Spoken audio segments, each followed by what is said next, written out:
Yes, which was pretty awesome. Some of them were Off the top of my head, compared.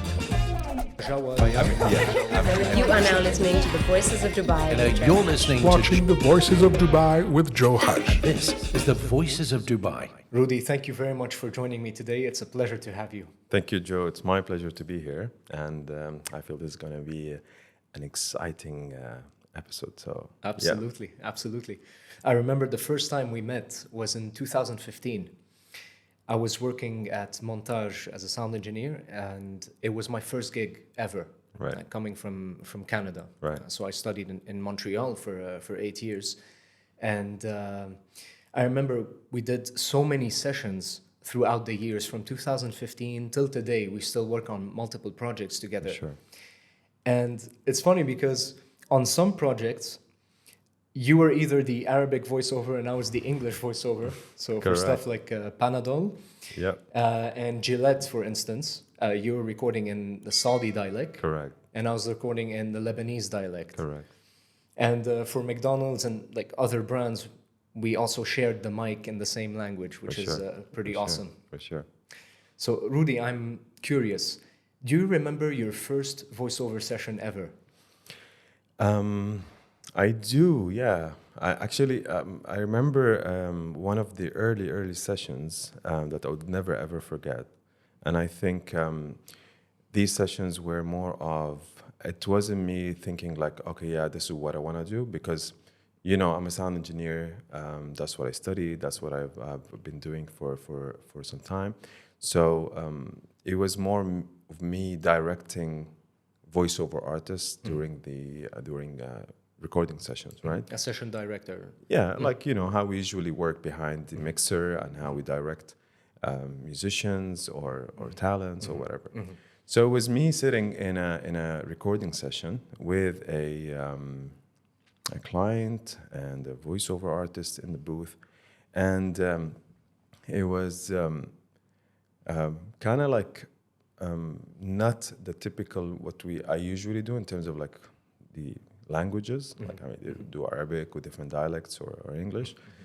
It was more of like an Urdu, right? And for me as Arabic speaker, and how Urdu is written, Urdu, they write with Arabic letters. Yes. Like if you know Arabic and you understand Arabic, if you try to read, you can actually read some of their words without understanding.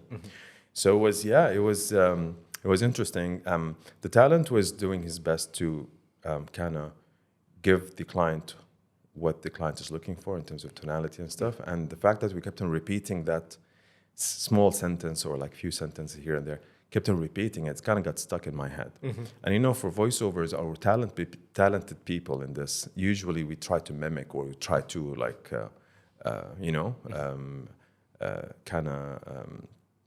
try to get certain voices or certain feelings at the beginning, like this is how we Yes. probably thought, okay, we got this.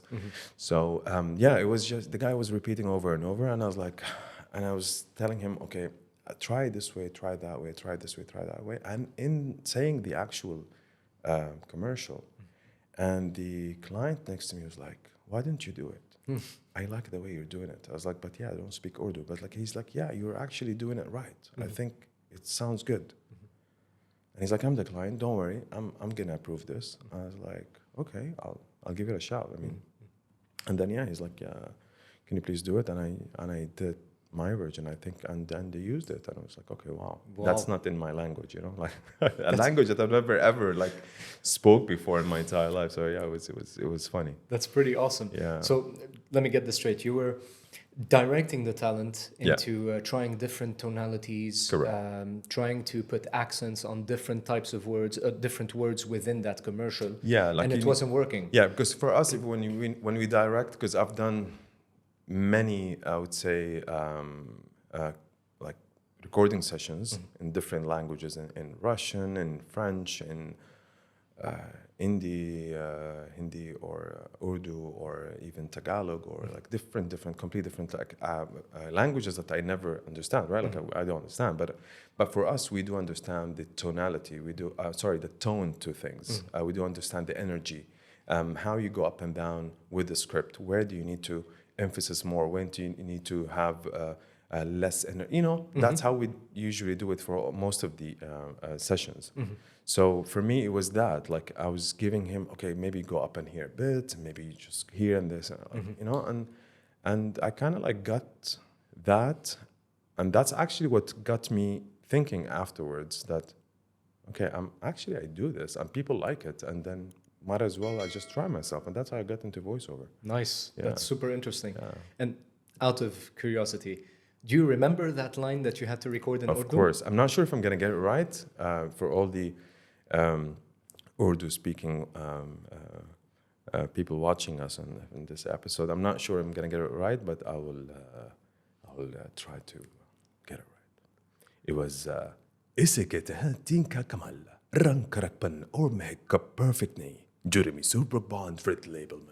I just mentioned the brands. Awesome. Shouldn't be, but anyway, yeah, That's really awesome. It was something like that, as far as I remember. That was like ages ago.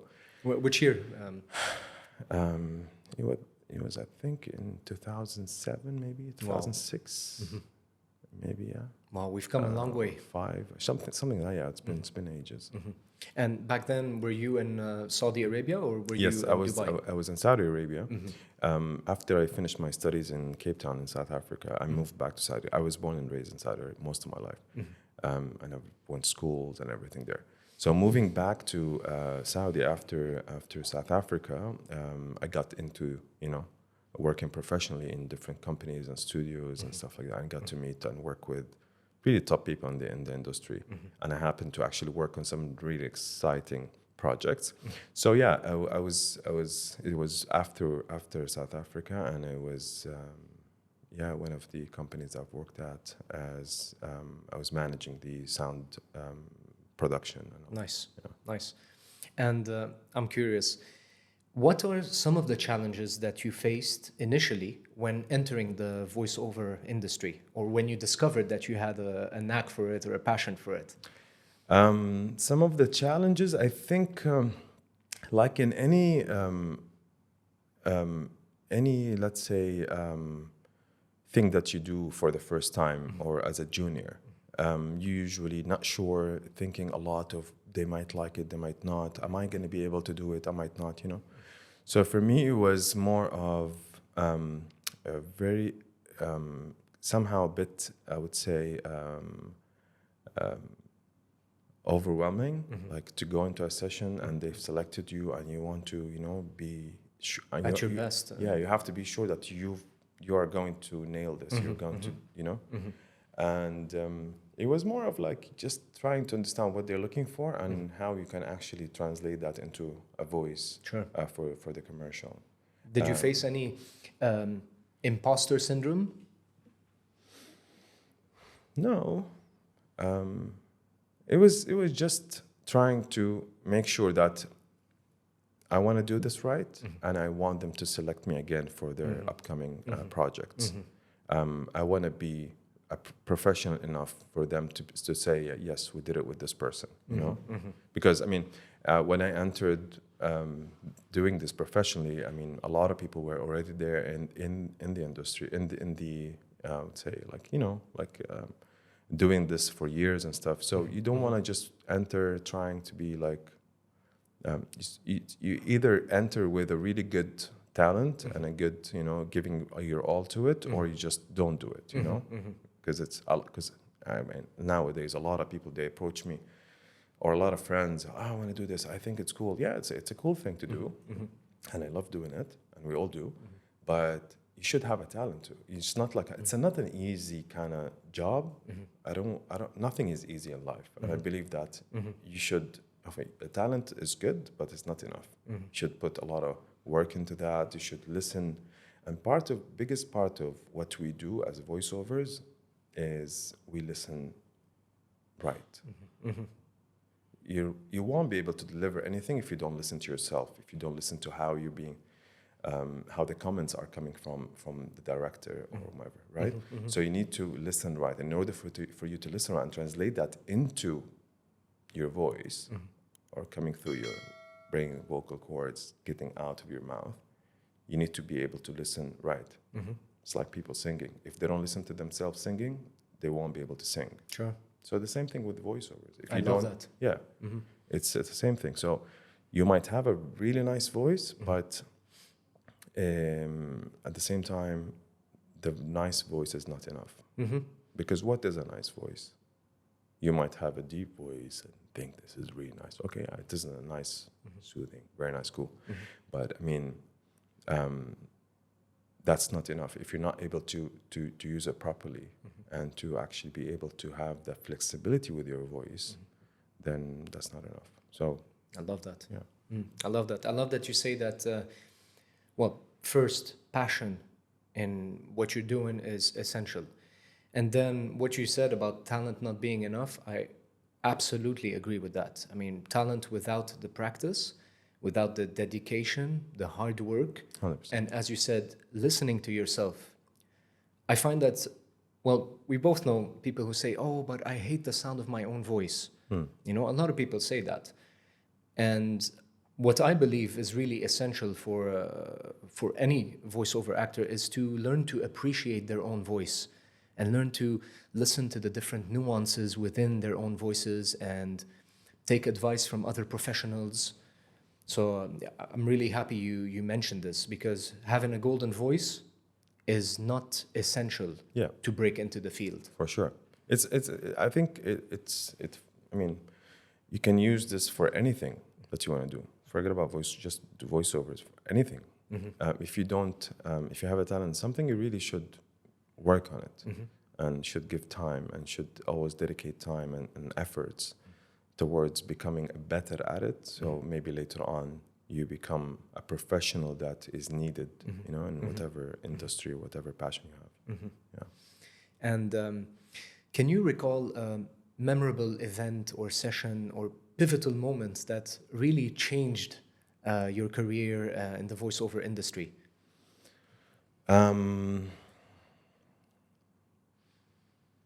I would say one of the things that happened, I moved to the UAE back in 2010.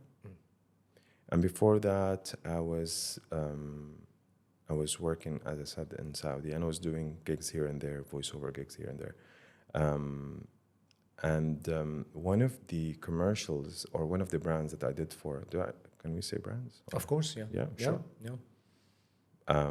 It was Clear Shampoo in Saudi, and I did that. I did a few campaigns with them, and then I moved to Dubai, where I have a full-time job here, and I, you know, just completely a new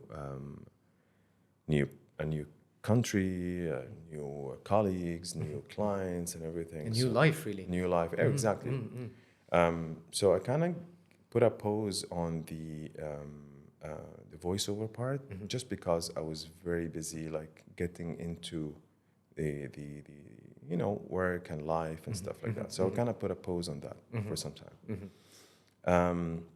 And then one day I received a call to like the landline at my office, and I pick up the call.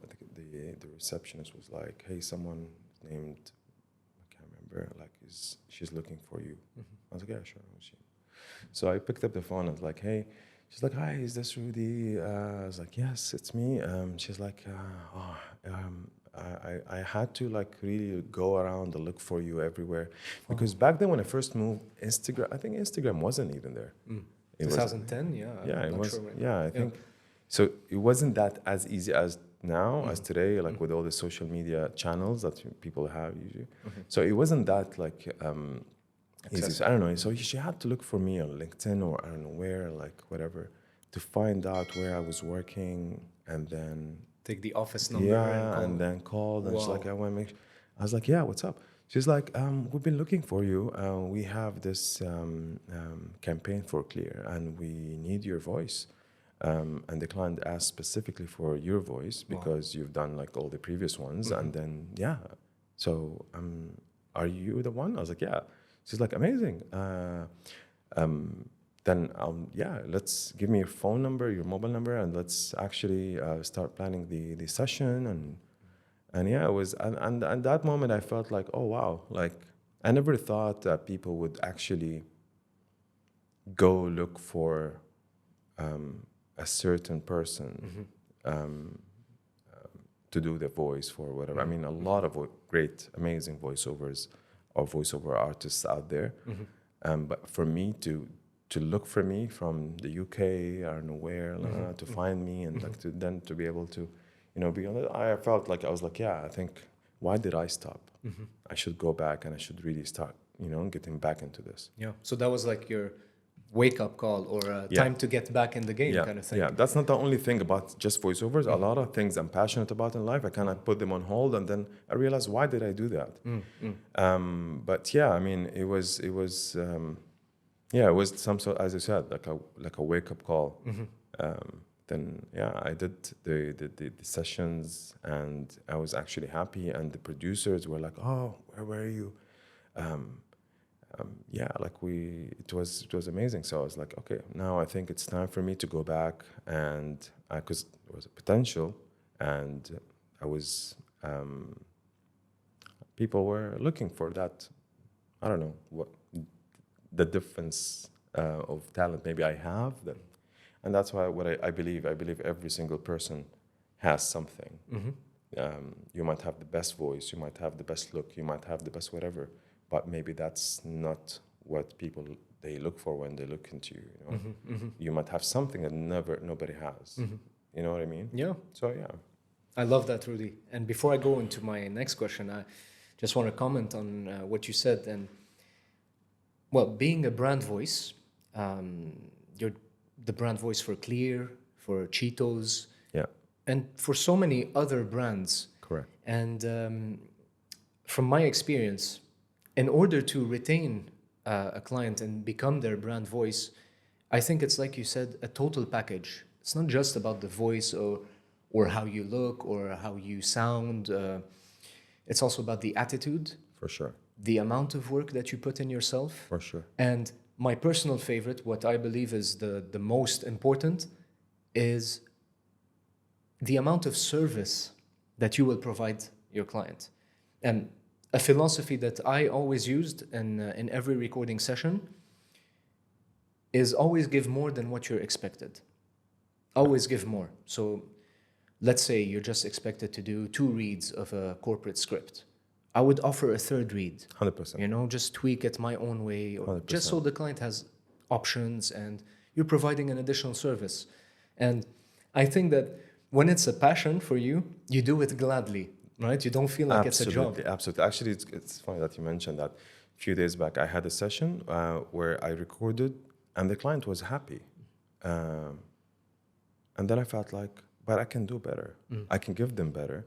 Because you see, today it's not about just, I come to the studio, I record, you're happy, I leave. No. For us, I don't know, for me, it's different. For me, no, I want to make sure that this is my voice. You're using my voice, and my voice is going to be on all these like channels. So I want to make sure that I do the best I can and give you the best that I'm also happy about before you take that work and and use it publicly. So it happened to me a few days back where I had a recording session with a client, and they were happy with the take, and then I was like, hey, but maybe this sentence I can say it in a better way, and the reason why I'm saying this is because this, that, and I want to have this some sort of like a little bit difference in this, whatever. And he was like, yeah, sure. I was like, yeah, of course. It's a collective work, collective efforts. So, if, you're the direction of the director or the creative director or whatever, and the client and people, it's important. And also for you to suggest as a voiceover, as a professional voiceover, it's important as well to say like, hey, maybe you can say it this way as well. I can give you this. Even if you don't want to use it, but just keep it, because you never know. You know what I mean? So definitely giving them suggestions or more is definitely part of this, 100%. And in what ways would you say your experience as a sound engineer helped in your voiceover career? I know we touched on this earlier with the first question about you first being a session director and guiding the talent. In what other ways can you think your experience throughout the years in your sound engineering field helped with you being a better voiceover actor? Yeah, I'll tell you how.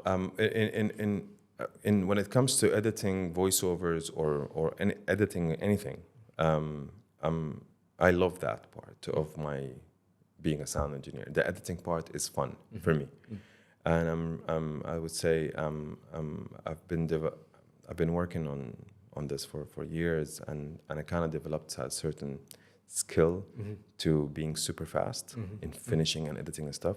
So when I do voiceovers, sometimes I don't have to repeat the entire sentence. Sometimes I'm saying something, I repeat one word or two, and me knowing in the edit this will sound perfectly fine when I merge it with the previous sentence. You know what I mean? Yes. So that having this knowledge in my head, I don't have to worry. Oh, maybe I should repeat the entire sentence in order to get. But maybe I want to repeat one or two words, right? I don't have to do that because I know that this can be fixed 100%. When I merge it with how I said the first part, definitely it's gonna sound right.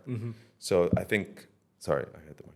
So I think you knowing the technicalities and how things are done is An important. advantage. It's an advantage, exactly, and it serves me well when it comes to voiceovers. And Rudy, you've recorded for some of the biggest brands in the world and the biggest brands in the region, like GCC, UAE, etc. With that experience and with all those years and different types of deliveries and everything, how do you prepare today for a voiceover session? Good question. To be honest, I don't prepare much because I think you get to a point where you know exactly what needs to be done. Now, and I'm very flexible usually. If you have a script and you don't have a creative brief on how this script should be read or delivered, I can still deliver it in the best way. How? By me looking at the context of this commercial, what needs to be done, or what are you promoting, or what are you saying exactly? Who are you saying it to? And where is this going to be? What is the brand? Who target audience of the brand, or whatever. So looking at it, and you understand immediately if this is going to be something fun, or is it going to be something more corporate, or is it going to be something more serious, or more, you know? I think this comes with experience. So you look at it. So if they don't have that much information for you, I'm able to give them different, let's say, takes that would fit their script. Some of them, they do have a direction, and then all you need to do, go back to what I said in the beginning, you have to listen to exactly what they're looking for, and then translate that into your voice and into your delivery and into the energy, whatever, that you need to give to this. So yeah, I don't really prepare much because sometimes we get a script in the session. In the session, yeah. And sometimes they change it. Sometimes we do change. Sometimes I help them change certain words within the script, just to make it more friendly to the listener. So yeah, it's I think experience makes it easier nowadays. But yeah, when I first started, it was like, I'm trying to understand what do they mean by this, and sometimes it gets actually funny. Some directors or clients, they don't know what they want. Yes. So you give them what you think is right, and you work and you record multiple takes, and they are also trying to, I would say, like, give you different directions, and they confuse you, and then they go back to the very first few takes that you did because you gave them exactly what should be done for this. You know what I mean? It's so funny you mentioned that. That's exactly one of the topics we're discussing on another episode. Yeah. They usually go for take one after a million Yes, takes. yes. And some directors, I do the first take. I'm not joking. The first or second take, and the director says, "I'm happy. Thank you very much." But this is it. Yeah. I can do more. No. This is what I want. We're booked for an hour, like Yeah, I can do more takes. Let me try. He's like, "No, don't need to try. This is exactly what I'm looking for. You gave me this from the first or second take. I'm happy." But other clients, we can do maybe 10, 12, 15 takes, or even more, and then they go like, and then I'll be like, "Okay, how about we do this?" They said, "Yeah." Then we go back to the very first few takes. I'm like, "Actually, yeah, this is Perfect. Because maybe Joe, and because you might relate to this as well. Maybe because we're not only voiceovers, we're sound engineers. We work in this industry, so we don't only sit in the vocal booth. We sit on the other side. I'm also, as a producer, and where I work, I deal with other voiceover talents. I deal with clients, so I wear the cap of different roles. I love that you said that. Yeah. So for us, we know more than just maybe I would say you're coming just to record. You know what I mean? We know, okay, how clients would want to deliver a certain thing. Because I've recorded you before. I've recorded many other amazing voiceover artists we have as a sound engineer, and some I dealt with you guys as a client as well, like coming from the agency. So we play different roles, and you do the same thing. So maybe because we have this experience from different roles, we understand more, and maybe it's easier for us nowadays to get things done. Absolutely. I absolutely agree. And it's funny you mentioned that because I like to call it an ecosystem. Yeah. Different parts, different elements come together, and because of our experience in dealing with different roles and wearing different hats, I believe that gives us an advantage, or at least a broader perspective of the whole ecosystem. 100%. And we're more able to communicate more efficiently with clients and agencies and different voice talents. For sure. And Rudy, so you're the head of audiovisual production at one of the leading media companies in the region. You're also a voiceover actor and a DJ. Correct. And I'm wondering, how do you manage your time effectively to make sure that you're being as present and as available and as productive in all these different areas of your life? Wow. Good question. I think, working in the media or advertising or the production industry is quite overwhelming. It's always busy, and we don't work 9 to 6 kind of job. We always, More like 9 to 9. Yeah, or overnights, different depending on shoots, especially when it comes to film or commercials. Sometimes, how schedules are. Sometimes, so you kind of work around the clock. It's a lot of work. It's a lot of dedication that you need to give to every single area in order for you to maintain, or in order for you to excel, or in order for you to actually keep on doing what you're doing.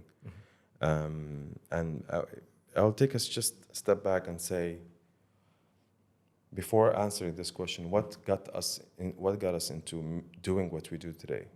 It's passion, right? So I believe if you have a passion for something, that you would never think of time, or you would never think of you get overwhelmed or you get tired from doing this. If you have passion, and passion is what drives everything, what drives you to be successful. Love that. You need to have something that you feel like, no, I want to do the best. I want to really, whatever.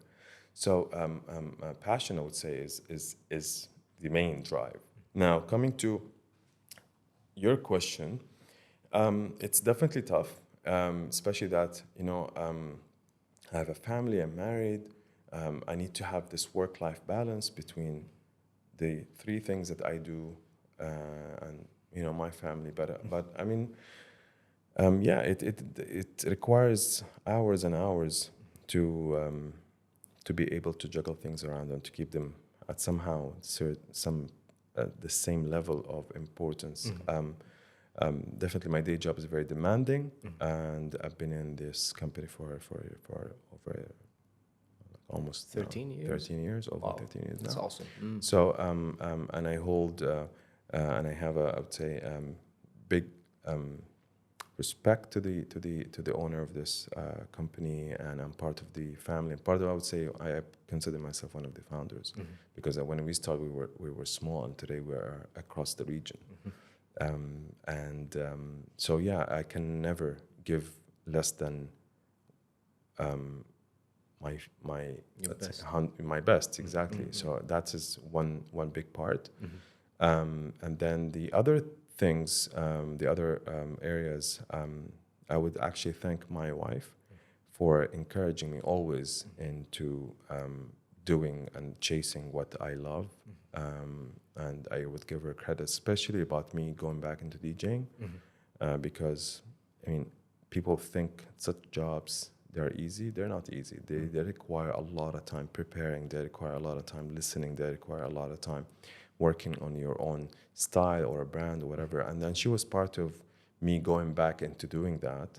And she totally understands me being MIA and being always busy. Even when I come home, I'm actually sitting in my studio and like working on that. And she's totally understanding when it comes to this kind of stuff. So I think, yeah, like, I mean, it's not easy, but I would say you would need you need to be in the right environment. I need to have the passion in the first place to be able for you to maintain and to grow these talents or grow the skills that you have. I love that. So passion and the right environments, support, moral support, etc. 100%.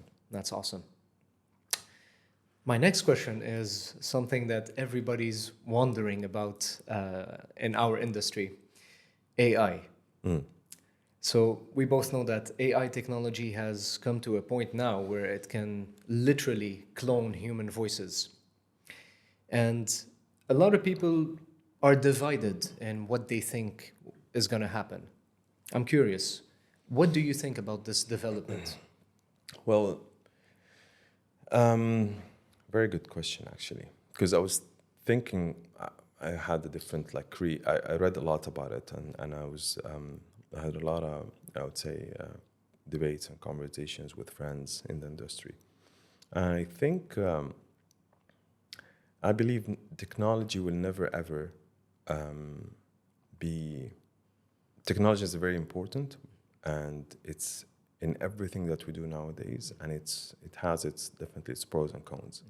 Now, coming back to your question, AI was made by people like us, right?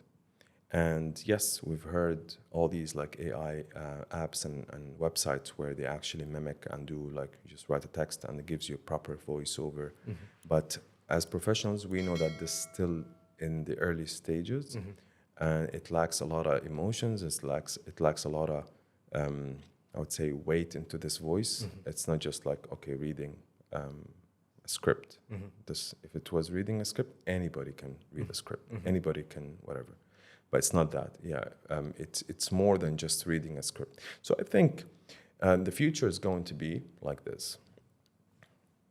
You have the voiceover, the real person, to come and record your script, or you have this voiceover working with all these AI websites and giving them his or her voice as one of the voices that they hold on their channel or their website. And you get paid certain fees, Like a royalty fee.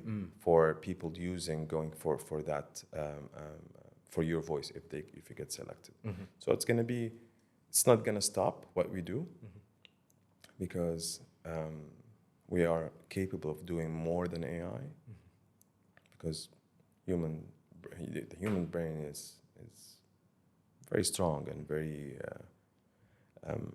not an easy I would say thing to challenge. And still misunderstood. Yeah, of course. So I think, yeah, you will still be doing what you do as a voiceover. AI is not going to take our jobs, but you will have a different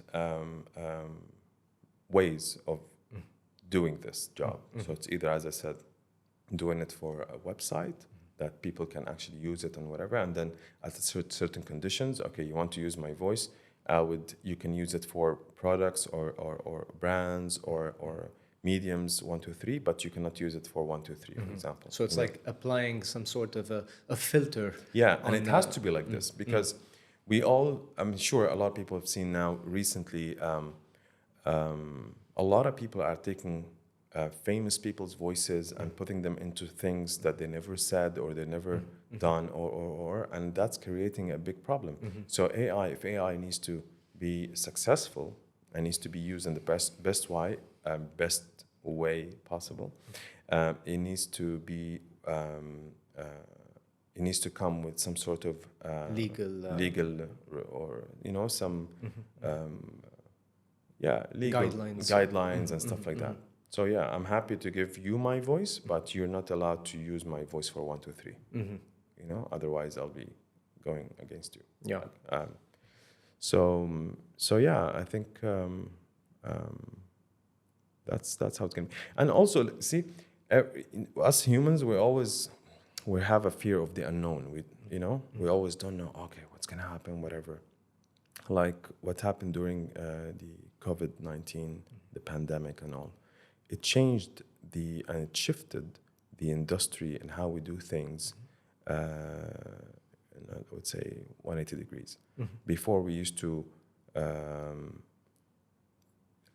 go to studios all the time and record and stuff. But nowadays you can do, unless of course you have to have a professional setup at your place or your studio, whatever, in order for you to do this remotely. And a lot of clients nowadays, they're going with that direction to go remotely because it's more time efficient, more.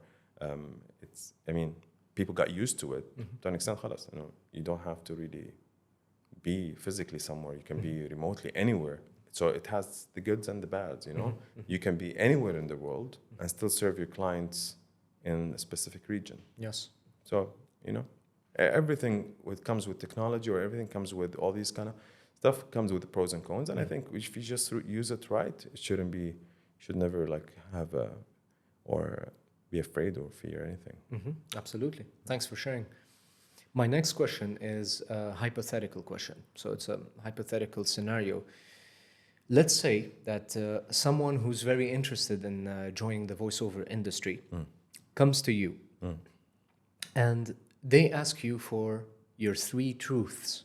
And these truths are things you've learned with all your years of experience, all the different recording sessions you've done, all your life experience. What would these 3 truths be? Wow, I've never thought of this. I think, more of as an advice, what would I advise them? Sure. The first thing I would say, be humble. Don't think that if your voice is everywhere and you are a known voiceover artist, start to feel like, I don't do this, I don't do that, I don't deal with this. Just be humble. I think that's very important. Be very dedicated to what you do and this passion. Really give it your all. Spend time practicing, spend time listening, spend time trying to analyze between different voices, different mediums, documentaries, commercials, cartoon, podcasts, anything, IVRs, any public announcements. Try to see the difference. Why are they being delivered this way? So just there's a lot to do when it comes to that. So that be humble, dedicate time and efforts. And the third one, just be, I think, not sure if this goes under same being humble, but be who you are. Don't try to be someone else. Don't try to copy someone else. The world, we don't need another copy-paste voice of another artist that you love.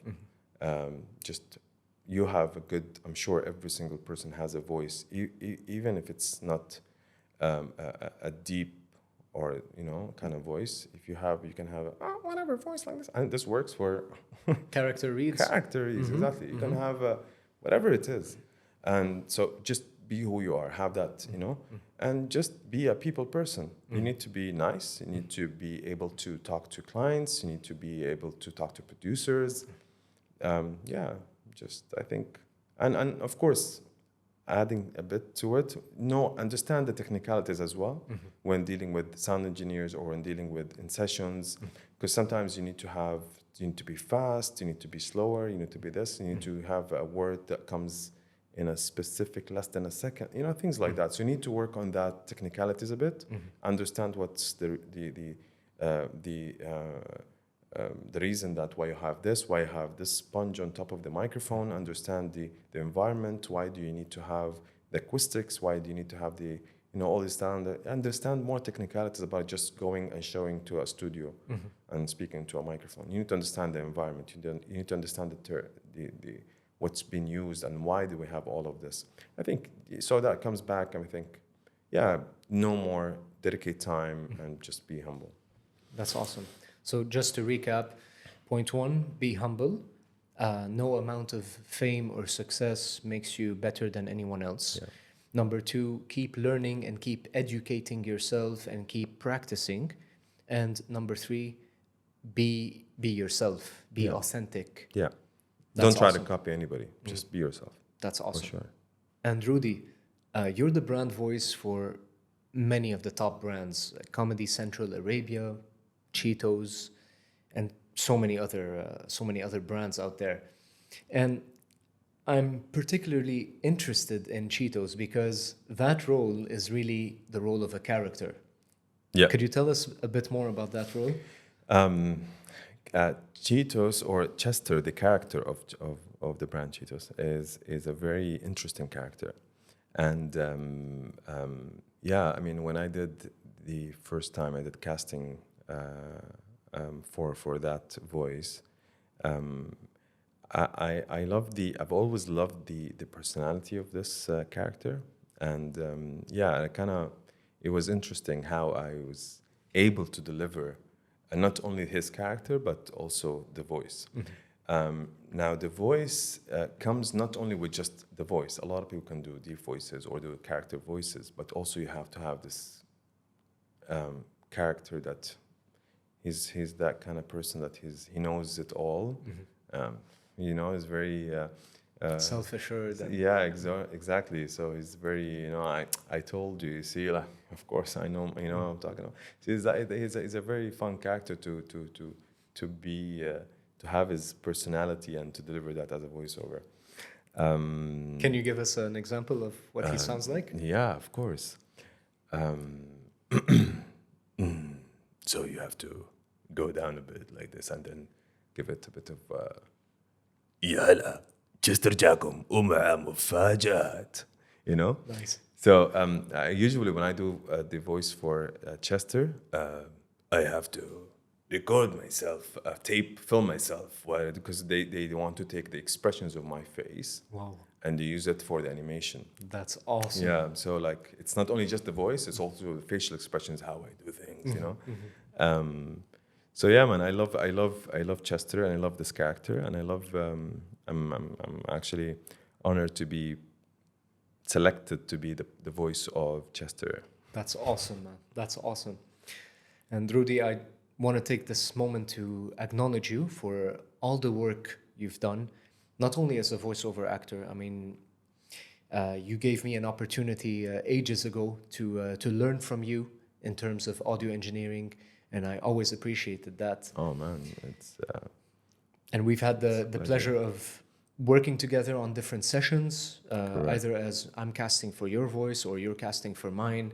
Correct. And I really appreciate the work you do, and I appreciate you as a person. And you're always willing to share your experience, always willing to listen to other people.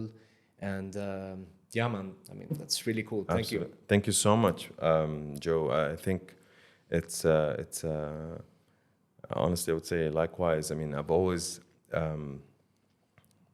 I'm always happy to share my experience, always happy to teach people my skills, because I don't have the fear of, like, if I teach them my skills, they would be better than me. Or replace you. Or replace me or anything, because it doesn't work this way.